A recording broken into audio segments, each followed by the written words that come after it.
Welcome to our episode this 13th Sunday of Ordinary Time from Mark chapter 5, 21 to 43. Life-giving connections. May researches po na papakita na hindi lang po diet o kaya exercise o mga gamot ang nagpapahaba ng buhay. It's also about our connections with other people, our social life. And now we are in touch with our everyday relationship with many people. May isang talk po sa TED Talks, Susan Pinker, ang title, The Secrets of Living Longer is in Your Social Life. Even sa Netflix, you can try it. Ang title, Blue Zones. Netflix documentary film, it can enrich our reflection on life, on giving connections. And the research and study shows that modern societies, mas mahaba daw yung buhay ng mga babae from 8 to 10 years. Wow. Mas mahaba ang buhay ng mga babae. Mas maunang namamatay yung mga lalaki. However, meron pong isang lugar sa Mediterranean island of South Italy, Sardinia, tawag po. Life expectancy among men and women is equal, pareho lang po. And they are 6 times more centenarians, more than 100 years old ang mga edad ng tao doon, compared to the mainland Italy. Or even 10 times more centenarians in North of America. Wow. And the further study shows that 25% of the longevity of their life can be attributed to their genes, yung genetic. Katawan, namana nila, kaya tala matibay sila. However, the 75%, it's lifestyle. And the number one contributor to this longevity is not even genetics or exercise, or even diet. It is how they live together. That social life, that keeping in touch. For a longer and quality life. Alone and detached can also be a way of the modern world today. Kanya-kanya, so mag-isa sa flat or apartment, ikaw lang sa sasakyan mo, you can be alone in a comfortable room, not keeping in touch, usually online, pwede online, and social media. But we refer here, the connections are the personal encounters, that face-to-face, eye-to-eye conversation of a real presence.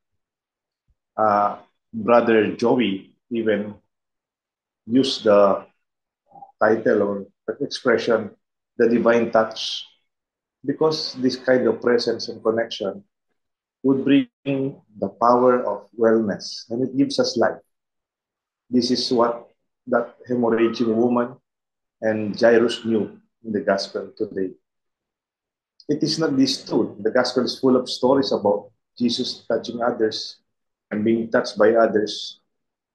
The disease of the lepers were cleansed, the blind man, the deaf ears, the mute, the tongues of the mute, and the difference of this was able to bring out life to the fullest.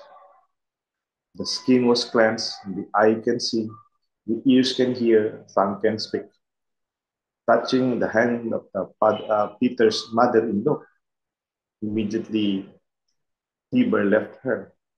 And this will be our conversation, that divine touch, that connection that brings about healing and life. Una, this connection and touching, reaching out can be initiated by you, by me, by the person itself. Last, just the woman took the initiative to reach out, to touch even the tassel, the cloth of Jesus.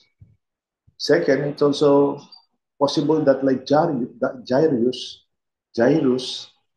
the intervention of a father in behalf of her daughter's healing.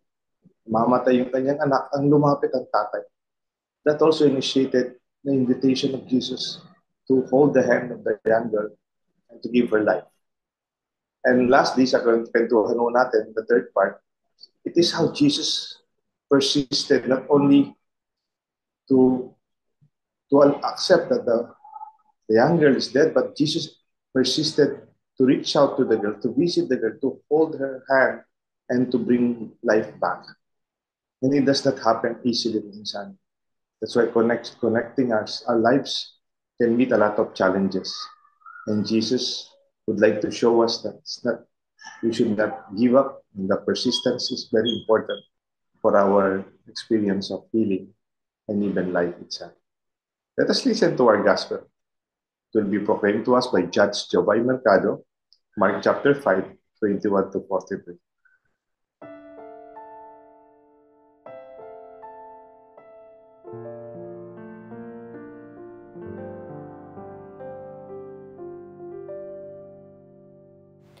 Pagbasa mula sa Ebanghelyo ayon kay San Marcos. Noong panahong iyon, muling tumawid si Jesus sa ibayo ng lawa ng Galilea, nakasakay sa bangka. Nasa baybay pa siya ng lawa ay pinagkalimpumpunan na siya ng maraming tao. Dumating ang isang lalaking nagngangalang Jairo, isang tagapamahala ng sinagoga. Pagkakita kay Jesus, siya'y nagpatira pa sa kaniyang paanan at ang samo, "Agaw buhay po ang anak kong dalagita. Kung maaari, sumama kayo sa akin at ipatong ninyo sa kanya ang inyong kamay upang siya'y gumaling at mabuhay." Sumama naman si Jesus at sinundan siya ng napakaraming taong nagsisiksikan, ano pat halos maipit na siya. May ilang dumating mula sa bahay ni Jairo at sinabi, "Patay na po ang anak ninyo." Sabi nila, "Bakit pa ninyo aabalahin ang guro?" Hindi pinansin ni Jesus ang kanilang sinabi. Sa halip ay sinabi sa tagapamahala, "Huwag kang mabagabag, manalig ka." Hinawakan niya ito sa kamay at sinabi, "Talita kumi," na ang ibig sabihin, "Ineng, sinasabi ko sa iyo, magbangon ka." Pagdakay, bumangon ang bata at lumakad. Siya'y 12 taon na at namangha ang lahat. Mahigpit na ipinagbilin ni Jesus na huwag ipaalam ito kanino man at iniutos niyang bigyan ng pagkain ang bata. Ang mabuting balita ng Panginoon.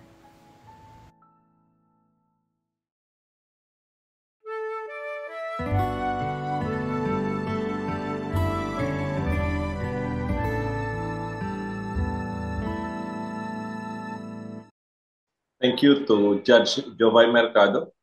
We are reflecting on 13th Sunday of Ordinary Time, Mark chapter 5, 21 to 43. Life-giving connections. Ito po si Father Deo Galang.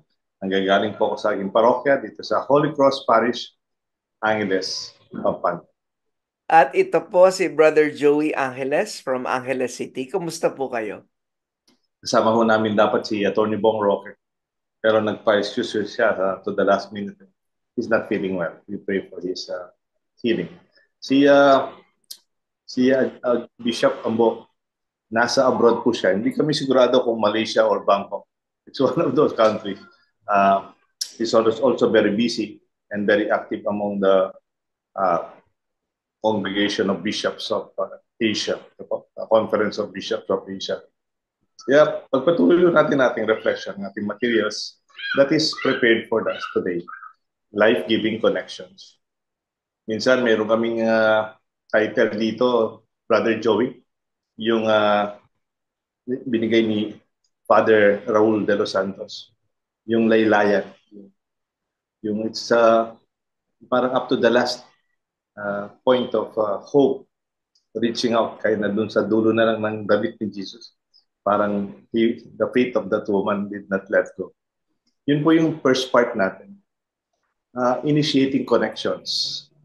It was the woman who was quite desperate in her situation that she initiated touching Jesus. Not touching na parang nagkabungguan lang o nag-handshake kay Jesus. It was touching the cloth of Jesus in a humble way. And she believes that she will be healed. Yung mahalaga eh. She took the initiative. Medyo siguro ninenervous-nervous pa siya. No? O siguro she could be rejected or she could be turned down. And yet she still reached out. And that is most important for us. That first part of that reflection natin. I hope we also could initiate life-giving connections for ourselves and even for others. So, di ba, Joey? Father Deo, importante talaga yung initiative. Bale, yung healing palm that you can get from that initiative is actually multifaceted. I'd like to concentrate on the healing that happened. After touching the garment of Jesus, the bleeding stopped, no? Instantaneously. But the healing even continued. Sabi nga ni Jesus, "Who touched my clothes?" Parang he was calling her out. He would not allow her to remain parang a nameless face in the crowd. He would not allow her to just drift away into anonymity. Tapos sabi ni Jesus, "Daughter, your faith has saved you. Go in peace." He named her daughter and sent her on a path of peace. Parang she no longer would be the anonymous bleeding woman. She's now a daughter. She has now an identity, a place, and a relationship. Yeah. I'm reminded, Father Deo, there are many people like that. They feel so small, so insignificant, so nameless, so insecure. One example is, ugali ko po ito when I go to a restaurant and you see the waiters na may nameplate, di ba? You can see the others, they just get served and some say thank you, some don't. But I make sure I mention the name. Thank you, and then I read the name. And lo and behold, iba yung their face lights up eh. Parang they are no longer that nameless servant or waiter or waitress. Something like that. And another example would be, minsan merong pregnant sales lady dun sa isang department store. You just strike a conversation with them like how many months na yan, di ba? Or when is it due? And then after that, wishing them luck. There's a healing there already, di ba? There's a healing involved when they are named, when they are seen. Yeah. Kaya nga itong the healing part of initiating connections, even in an ordinary day, can lighten up our day. Not only for us, even for the person. For Jesus, para bang nung tinanong niya, sabi nga ng mga apostles, daming tao dyan, Jesus eh. Nagkakatulakan nga. Ba't mo sinabing who touched my cloth? Everybody must be rubbing and touching each other's shoulders along the way. They were going to that the daughter of Jairus. But for Jesus knew the difference of the touch of that woman. It was out of faith. Parang as if, sabi nga ng gospel, the power came out of him.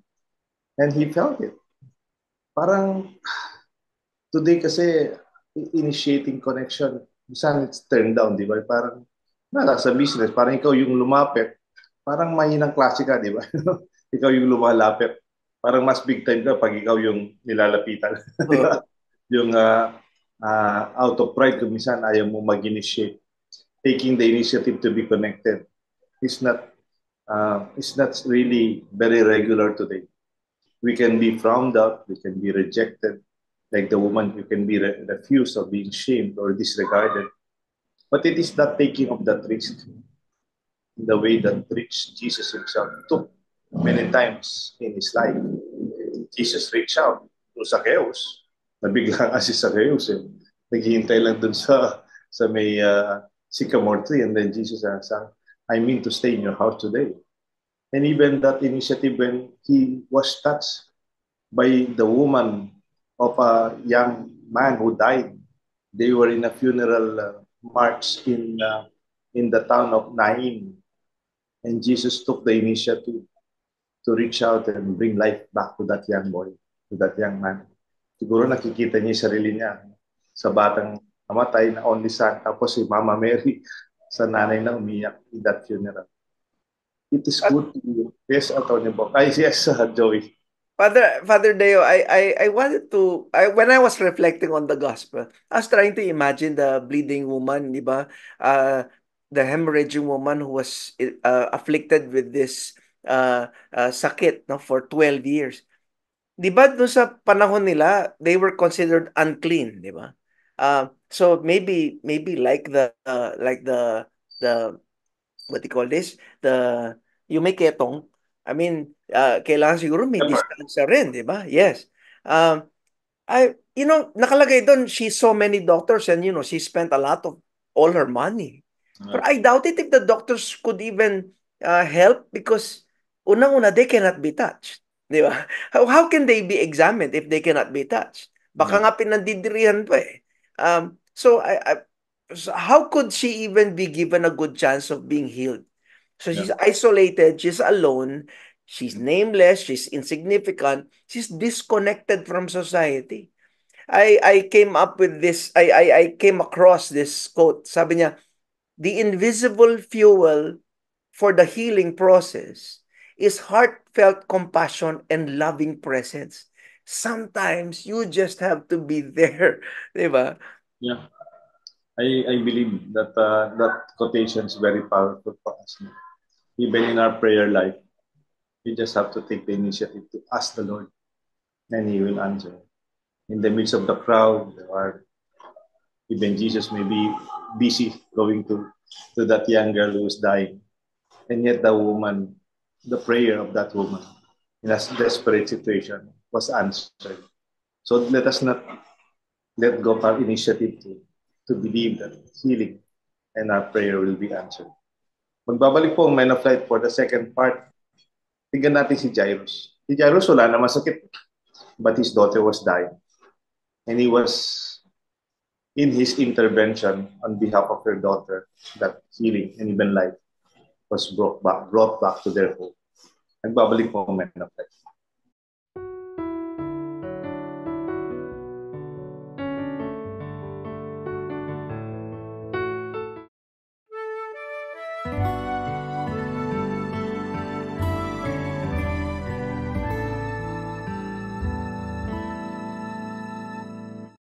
Life-giving connections from Mark chapter 5, 21 to 43.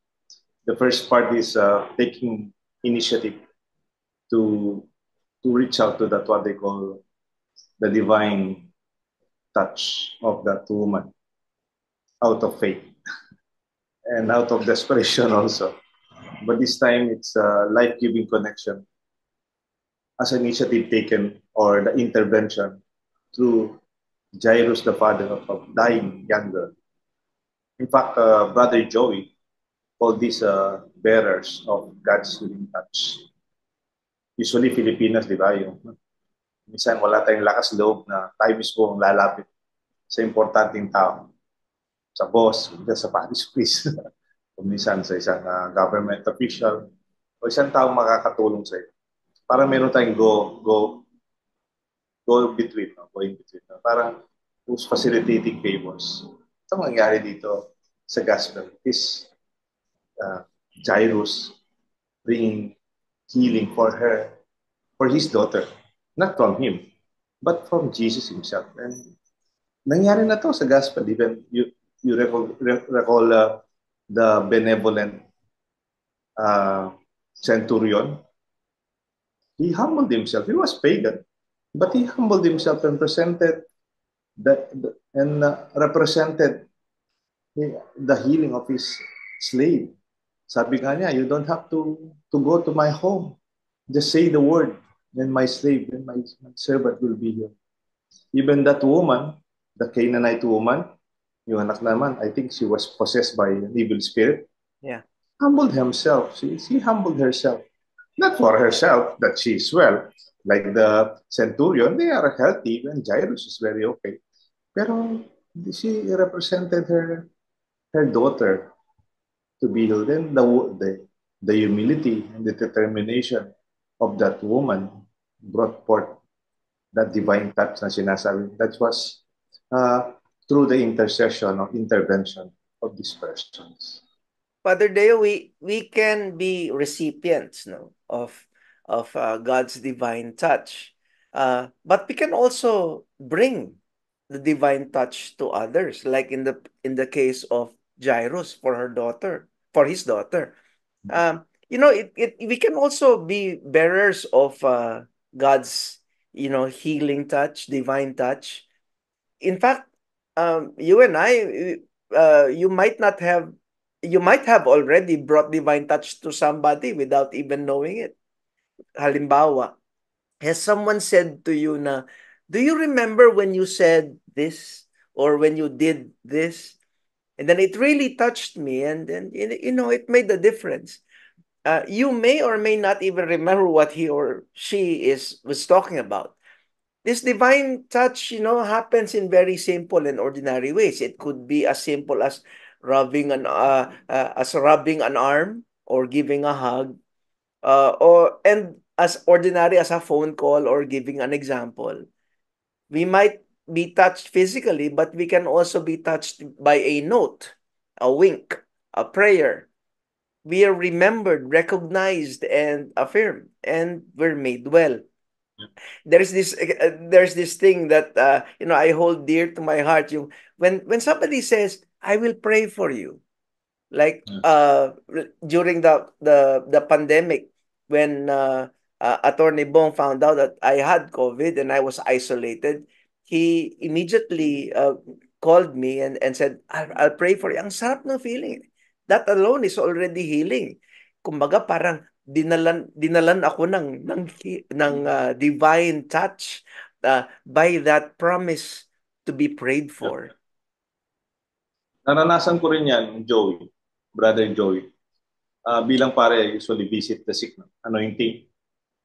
And then just recently, I anointed the father of our friend. Even the father is also a friend of the family. And I anointed him. I prayed for him. I visited. And then after a day or two, parang pinakita nila, wala na yung yung mga tubes niya, that he was healed. And I was so happy. Parati ko sagot ko, salamat sa Diyos. Salamat sa Diyos that we are bearers of that divine touch, the healing. We are instruments. If sabi nga ni Mother Teresa, in a humble way, we are like the pencil in the hand of God, the hand of a writer. And we are bearers indeed of divine touch, that divine connection that really brings life to its healing and even to the fullest. Kaya nga, di ba, mayroon tayong expression, keep in touch. Pero usually, keep in touch natin, pwedeng call, pwedeng through online messages. Pero it's also true mas mahalaga rin yung you can visit them personally, di ba? Yes. That divine presence na sinasabi natin of the Lord is also brought by our person. We need someone to allow the grace of healing to flow by connecting two ends, Jesus and the one who is sick, or the one who needs that grace. Connecting Jesus and the dying 12-year-old daughter of Jairus, and also those different stories where Jesus was called for his attention to heal and bring forth grace in this life. Diba, Mong Deo, Jairus was a synagogue official, diba? Yes, In other words, he was like a supervisor or a sergeant at arms of the synagogue. yes. Remember how they rejected Jesus after he read off the prophecy of Isaiah, and then he said, "Today the scripture is fulfilled in your hearing." And diba, under normal circumstances, Jairus would have nothing to do with with a blasphemer in Jesus. Well, he had to swallow his pride, di ba? He had to swallow all that now that he wanted to hazard a cure for his daughter. Yes. He badly wanted to be the life-giving connection between Jesus and his daughter, even if it meant humiliation. Yeah. I'm very happy when we become connectors. Parang yung hub. Hub is where the different points gather, di ba? Ginagamit yan sa mga computer hubs eh. Kinokonekta lahat yung different points of view. I think even as a leader, you can also be a connector. Ako na, minsan nasaya-saya ako yung may isang pamilya, naging kaibigan ng isang pamilya because I introduced them, or yung isang grupo, naging kaibigan ng isang grupo because you fused them. Those kind of new connections are very vital today. Yun, di ba, may expression na parang inbreeding creates a smaller breed, no? Yeah. Tayo. But when you connect people to work together, minsan gawa ko ng committee, hindi naman sila magkakakilala, pero they all agree to work on the same project, the same values, the same sense of mission in life. When you connect them also, there's that wonderful grace that sabi nga natin, it brings forth life, no? Life-giving connections. Hindi lang in terms of physical healing, no? Nalakas ka, pero it's also that connection na you become connected with people, you know, in the same page. And in that way, we become bearers of the divine touch of the Lord. We go to the third part. This time, you know, even when you are doing connections for the purpose of life-giving expressions, usually it does not come easily. It can be hindered. There could be stumbling blocks or obstacles. And yet Jesus persisted and he did not give up in bringing back healing, even giving life back to that young girl. Ito po yung topic natin sa third part. And we'll be back after a few moments.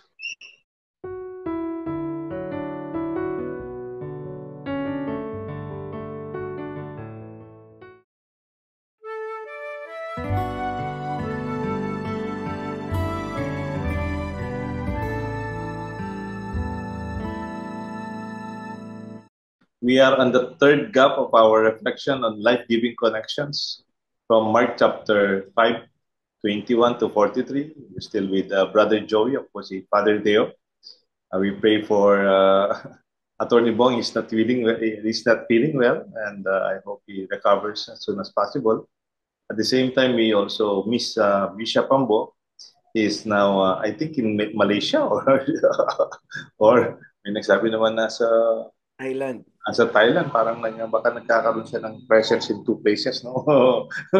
And then, meron po silang mga conferences among bishops of Asia. No? And he's, I think, vice president of that organization, of that group. Pagpatuloy ho natin, yung Jesus persisting, actually not giving up upon the young girl, even when she was already declared dead. Sabi kasi, nang nagbabalita kasi, he took some time siguro to talk to that woman who was healed, no? He stopped his parade going to the house of Jairus. Wag mo nang abalahin si Jesus. Your daughter is already dead. Why trouble the teacher any longer? Parang nakakapanlambot yung ganung news. Wag mo nang ipagpatuloy yan. Wala nang mayayari. Jesus even ridiculed when he insisted of coming to heal the child. And these are experiences of hindering factors in trying to make connections in relationships among people. And even the divine touch can also be question or sometimes be challenged. Hindi naman po porte magandang intention mo, tuloy-tuloy. Di po totoo yun. In reality, marami ring pagsubok. Marami rin kumisan. Gusto mo nang maniwala talagang the devil is working double pag you are trying to bring divine touch in the life of other people. Father Deo, what struck me in your outline, you mentioned that Jesus persisted, no? He was persisting. Na despite the fact that the daughter of Jairus was declared dead, nagpursige pa rin siyang puntahan. And then I was reading yung first reading ng for this Sunday. Nakalagay doon sa Wisdom chapter 1 verse 13, God did not make death, nor does he rejoice in the destruction of the living. So later on, sabi niya, for God formed man to be imperishable, but by the envy of the devil, death entered the world. Kumbaga, parang it's God's intention that we would live with Him forever. But sin brought about death to the world. Kumbaga, from the time of Adam and Eve until today, even in our gospel, it's God's intention. It's about God's intention and love. Parang love intends, love chooses. That's why love persists. Love decides. Because love is free. It's given freely. In Jesus' entire life and ministry, it was all about his intention to be life-giving. Even if he was, the one to go to the marginalized. Even if he was the one who, even he went to those who needed life and healing, even on the Sabbath. Di ba? Yeah, that's why I think we're also invited to intend life and love, to intend to be life-giving, to intend to love God, ourselves, and others. Yeah. Kaya nga, kahit na you are pure in your intention to connect people, life-giving connections in different ways, hindi lang for healing. Maybe your work in the parish, or maybe sa government, minsan yung mga peace talks, no? You are facilitating peace talks. Or pinag-usap mo yung dalawang grupo, pwedeng ka pa yung mamasamayin. O pwedeng, una, out of respect, why bother the teacher any longer? Your daughter is already dead. That's, wag mo nang abalain. Medyo parang respectful pa kayo sa time ni Jesus actually. Pero when Jesus said, she's not dead, she's just sleeping. That is the time they ridicule Jesus. Parang dito, tinatawanan na si Jesus. And sometimes, kung di malakas yung determination mo, yung nire-ridicule ka na, o kaya tinatawanan ka na, o they question your perspectives or your situation. Kung it is also a reality in our pastoral life that we have to be consistent and even insistent in making connections that are good and healing and life-giving. Father Deo, going back to that attitude of Jesus, no, I'm reminded of the song "Ain't No Mountain High Enough," yung kay Marvin Gaye. I think it came out in 1967, and it says, "Ain't no mountain high, ain't no valley low, ain't no river wide enough. If you need to call me, no matter where you are, no matter how far, don't worry, just call my name. I'll be there in a hurry. You don't have to worry. There ain't no mountain high enough, ain't no valley low enough, ain't no river wide enough to keep me from getting to you." Kumbaga, this is the attitude of Jesus. No situation is hopeless for Jesus to intervene and bring about miraculous transformation. Parang may movie dyan eh. Yung parang, parang The Giant something. Isa for young people na yung naging team song. Facing the Giants. Facing the Giants. Yes. May naging movie siya. And yes, that's true, Brother Joey. And I hope when we continue to do what we have to do, let us not give up easily. Kasi nga, nakikita kong may kakwento kami, may sakit yung kaibigan namin. Parang na-stroke siya. Then hanggang ngayon, hindi pa siya lumalabas sa bahay. Kasi hanggang ngayon, meron siyang no visitors allowed. And maybe we respect na-stroke siya. And the way I see it, kasi na-stroke din ako. There's a point that visitors can also help in healing. Family and people of goodwill, no? Can also, the visit, no? It's also bringing connection. Kasi pag nasanay silang, the more you isolate the sick, the more she will be disconnected, literally, isn't it? Kaya sabi ko, nagpa-message, can we visit her? No? Kasi ilang weeks na rin siya may sakit. We begin to worry na masanay na walang nagbibisita. Kasi nung ako na-stroke, I also appreciate some good friends and family members, classmates, who can connect, always bring connection, that healing presence that we would like to bring in this gospel. And magbabalik po ang Men of Light. Babasahin mo namin ni Brother Joey yung mga text messages niyo, birthday, at saka Facebook. Maybe a little assignment and the prayer of Brother Joey and a blessing from you. Babalik po ang Men of Light.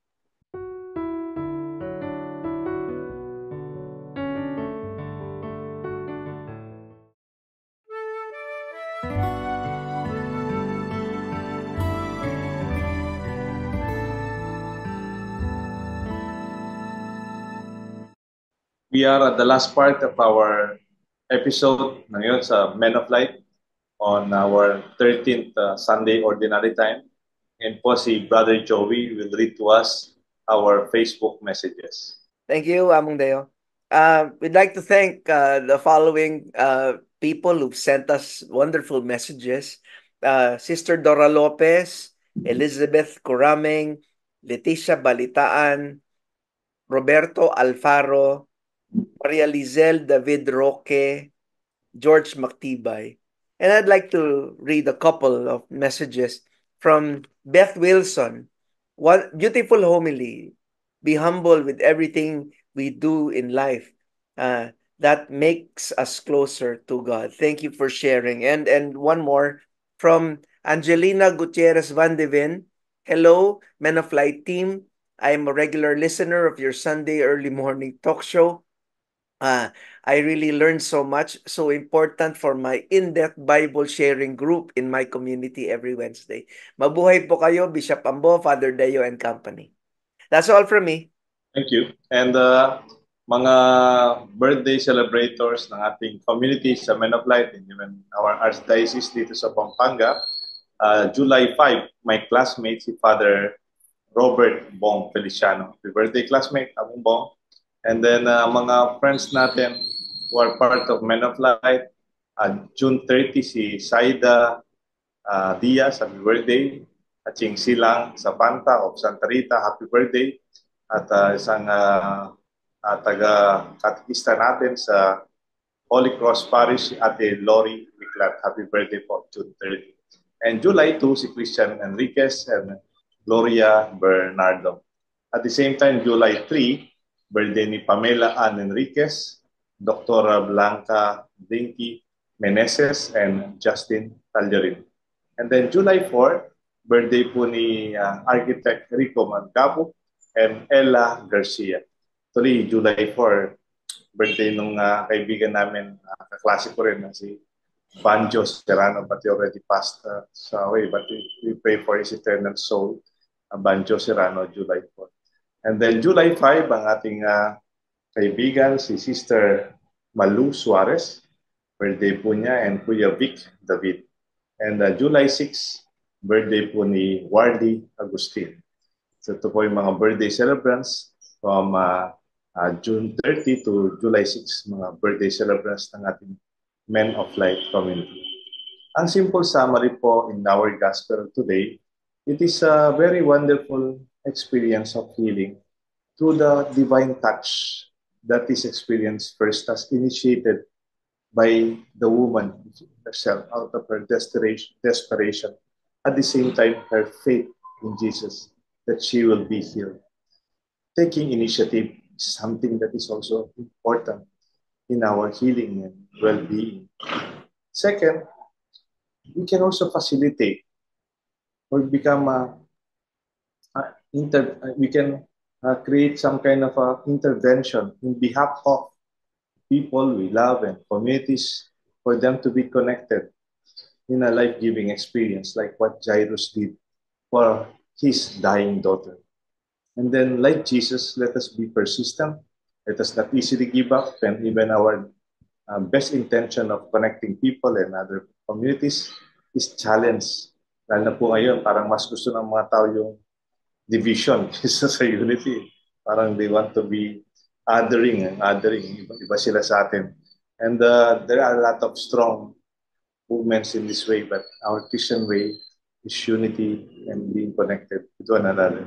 This brings more life, not only longer life, but even more quality life for all of us. And healing for that as the gospel would relate. Ang ating pong assignment, can we become bearers of the divine touch? Can we become go-between people to be connected? Can we become a hub that people can meet? Can we invite friends for a long table, dinner, coffee, kwentuhan? That way, when we connect people, they become friends because of us. That is a wonderful gift that we can give them, more than the material things that we can buy. Bringing a friend to another friend, they become friends, even wala ka na, nagkakaibigan pa rin. That is a life-giving connection that the gospel would like to help us realize. Ngayon po, si Brother Joey ang mag-lead ng ating final prayer. Let us place ourselves in a disposition of prayer. In the name of the Father, and of the Son, and of the Holy Spirit. Amen. Heavenly Father, I come before you in the quiet of this moment, seeking your presence and guidance. In the depths of my heart, I reflect on the power of your touch as revealed in the gospel. I see the faith of Jairus, who pleaded for you to touch his dying daughter, believing in the life-giving power of your hands. I witness the courage of the hemorrhaging woman who reached out in faith to touch your cloak, trusting in your power to heal. Lord Jesus, you showed us that your touch transcends the exterior, the physical. You touched the lepers and they were cleansed. You touched the blind and they could see. You touched the deaf and they could hear. Your touch is a channel of divine grace, bringing healing, hope, and wholeness. I thank you, Lord, for the divine touch that I receive in my life. I remember those moments when others have touched me with your love, healing my wounds and giving me strength. I am grateful for those who have mentored me, those who have shown me kindness, those who have spoken words of encouragement and truth. Their touch has been your touch, making me well in body, mind, and spirit. Help me, Lord, to be a carrier of your divine touch. Open my heart and my eyes to the needs of those around me. Let my hands, my words, my actions be instruments of your healing love. May I offer kindness where there is hurt, hope where there is despair, and love where there is loneliness. Teach me to touch others with your grace, bringing affirmation, life, and peace. Father, I also recognize that not all touch is life-giving. There are touches that wound, that violate, that destroy. I pray for those who have been harmed by such touches. Heal their wounds, Lord, and surround them with your protective love. Let them feel your healing touch through the compassion and care of others. In every touch, whether given or received, may your love be made manifest. May we all go forth in peace, strengthened and healed by your divine touch, ready to bring your light to the world. I ask this through my Lord Jesus Christ, your Son, who lives and reigns with you in the unity of the Holy Spirit, God, forever and ever. Amen. Amen. The Lord be with you. And with your spirit. May the blessings of Almighty God rest upon you, the Father, the Son, and the Holy Spirit. Amen. Thank you, Brother Joey. Actually, yung main framework ng ating discussion was written by Brother Joey. Thank you very much. Even the prayer itself is wonderful. Father Jonathan, thank you very much. And Tony Bong, get well. And Bishop, be safe with your trip back to the Philippines. Ito po si Father Deo Galang. Papasalamat po. God bless and have a blessed weekend. At ito po si Brother Joey Angeles. Shine the light of Jesus.